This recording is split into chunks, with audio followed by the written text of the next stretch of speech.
కేసుతో కంపేర్ చేయడం తప్పులేదండి. ఎందుకంటే ఈ దేశంలో చట్టాలు అన్ని రాష్ట్రాలకు సమానంగా ఉంటాయి. కేసు ప్యారలల్ ఉన్నప్పుడు ఆ కేసును ఉదాహరించడం అనేది సాక్షాత్ కోర్టులో చేస్తాం. ఇక్కడ ఓన్లీ చంద్రబాబు నాయుడు కేసు ఒకటే కాదు, లీలా నయనావతి వైష్ణవ దేవాలయాలు కూడా ఇట్లాంటి మాస్ గ్యాదరింగ్ 250 అంతకన్నా ఎక్కువ చనిపోయారు. మక్కాలో కూడా చనిపోయారు. గ్యాదరింగ్ విషయంలో చనిపోతున్నప్పుడు దాన్ని మేనేజ్మెంట్ చేయడం ప్రభుత్వం యొక్క తప్పు, అంచనా వేయడం ప్రభుత్వం తప్పు, దాన్ని కంట్రోల్ చేయకపోతే పోలీసులు తప్పు.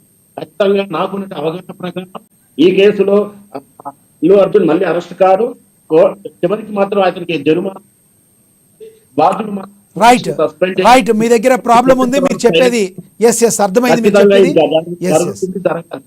మీరు చెప్పేది అర్థమైంది శ్రవణ్ గారు. మీ దగ్గర ప్రాబ్లం సిగ్నల్ ప్రాబ్లం ఉంది. రైట్ జగదీశ్వర్ రెడ్డి గారు కంక్లూడ్ చేయండి. రైట్ ఇప్పుడు జనరల్గా అందరూ ఏం మాట్లాడతారంటే ఆంధ్ర వాళ్ళు హీరోలు కాబట్టి తెలంగాణ ప్రభుత్వం ఈ విధంగా కక్ష సాధింపు చర్యలు చేపడుతుంది అట్లా ఎవరు మాట్లాడలేదండి అని ఒక వర్షన్ సోషల్ మీడియాలో నడుస్తుంది. కానీ ఏంటంటే 2 రాష్ట్రాలుగా విడిపోయిన తర్వాత ఏర్పాటైన తర్వాత అక్కడ తెలుగు వాళ్ళు ఉంటారు, ఇక్కడ తెలుగు వాళ్ళు ఉంటారు. ఇప్పుడు ప్రస్తుతం తెలుగు వాళ్ళుగానే పరిగణించబడుతుందే కానీ ఇప్పుడు తెలుగు స్టార్స్ కానీ వీళ్ళని తెలంగాణలో వీళ్ళ సినిమాలు చూడటం లేదా? చూస్తున్నారు కదా, అందరూ చూస్తున్నారు, అందరూ అన్నదమ్ముల్లాగా ఉన్నారు. అంతా 2 ఇక్కడ చాలా మంది ఆంధ్ర ప్రాంతం వాళ్ళు ఉంటారు. వాళ్ళందరూ కూడా ఇక్కడ రాజకీయాల్లో ఒక భాగస్వామ్యంగా ఉంటారు. అంటే రాజకీయాల భాగస్వామ్యం అంటే ఇక్కడ సెటిలర్స్ అంతా ఉన్నారు కదా, ఓటర్స్ సిటీ అంతా వాళ్ళే కదా ఉంటారు. కానీ దీన్ని తప్పుదోవ పట్టించే విధంగా మేము ఆంధ్రాకి వెళ్ళిపోతాము, మాకు సినిమా ఫీల్డ్కి అక్కడ షిఫ్ట్ చేయండి అని చెప్పి ఒక వర్షన్ వచ్చింది. మీరు చూసారో లేదో కానీ మాకు అక్కడ ఫిలిం సిటీ ఏర్పాటు చేసుకునే దానికోసం స్థలం ఇవ్వండి. అదే విధంగా అలా కాదు జగదీశ్వర్ రెడ్డి గారు, ఇప్పుడు ఒక దగ్గర ఉన్నప్పుడు కేంద్రీకృతమయ్యి ఒక దగ్గరే కాకుండా 2 రాష్ట్రాల్లో కూడా సమానంగా అక్కడ ప్రజలు కూడా అక్కడ కావాలనుకున్నప్పుడు అక్కడ ఒక స్టూడియోలు నిర్మించుకుంటారు. అన్నంత మాత్రాన్ని ఇక్కడి నుంచి మొత్తం తరలి వెళ్ళిపోతారని కాదు కదా. ఎందుకంటే డే 1 నుంచి కూడా ఎప్పుడు కూడా ఏ తెలంగాణ ప్రభుత్వం తెలుగు ఇండస్ట్రీని ఎక్కడ కూడా ఇబ్బంది పెట్టిన దాఖలాలు లేవు. ఒక రకంగా చెప్పాలంటే ఆంధ్రాలోనే తెలుగు ఇండస్ట్రీని గత ప్రభుత్వం ఇబ్బంది పెట్టిన దాఖలాలు అయితే ఉన్నాయి, అది కోకోలలో అది.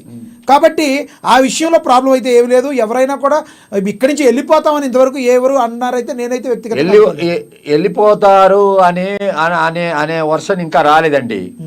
మొన్న మా వజ్రోత్సవాల సందర్భంగా జరిగిన సమావేశంలో మాకు ఇక్కడ ఫిలిం సిటీ లాంటిది ఏర్పాటు చేసి ఫిలిం నగర్ సొసైటీ లాంటిది ఏర్పాటు చేయాలని నిర్మాతలు కొంతమంది కోరారు.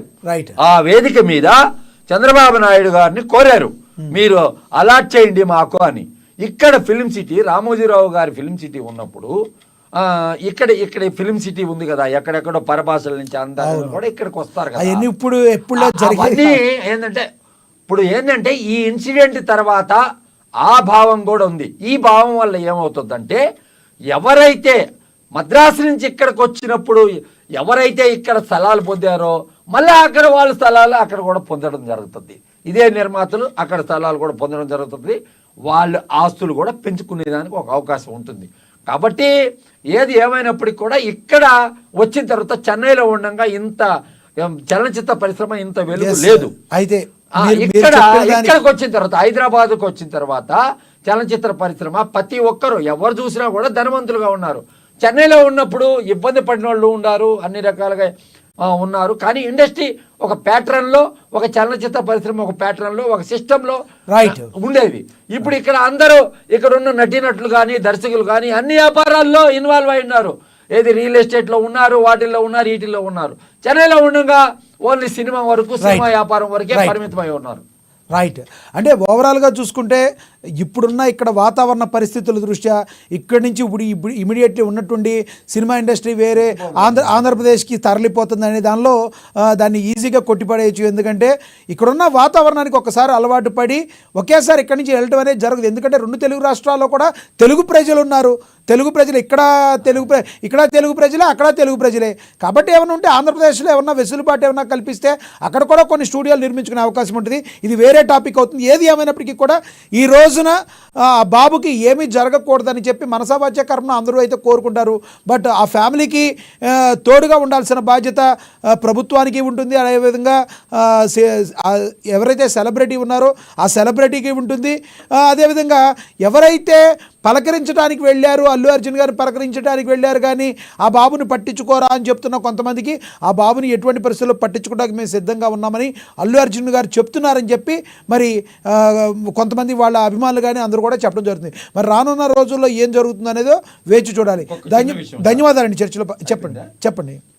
ఇప్పుడు పవన్ కళ్యాణ్ గారు మొన్న వస్తారని చెప్పారు కదా, అదే పవన్ కళ్యాణ్ గారు కానీ వచ్చి ఉన్నారనుకో, అతనికి వచ్చి కలిసి ఉన్నారనుకోండి, ఇది డిఫరెంట్ ఆఫ్ ఒపీనియన్ అయ్యేది. ఓకే, అది వేరు. పవన్ కళ్యాణ్ గారు ఏదో వస్తారనేది సోషల్ మీడియాలో వచ్చిన ట్రోల్ తప్పితే ఆయన వేరే పని మీద వచ్చారు, ఆయన పని చేసుకుని ఆయన వెళ్ళిపోయారు, అది వేరే ఇష్యూ. ధన్యవాదాలని చర్చలో పాల్గొన్నందుకు జగదీశ్వర్ రెడ్డి గారు. ధన్యవాదాలు.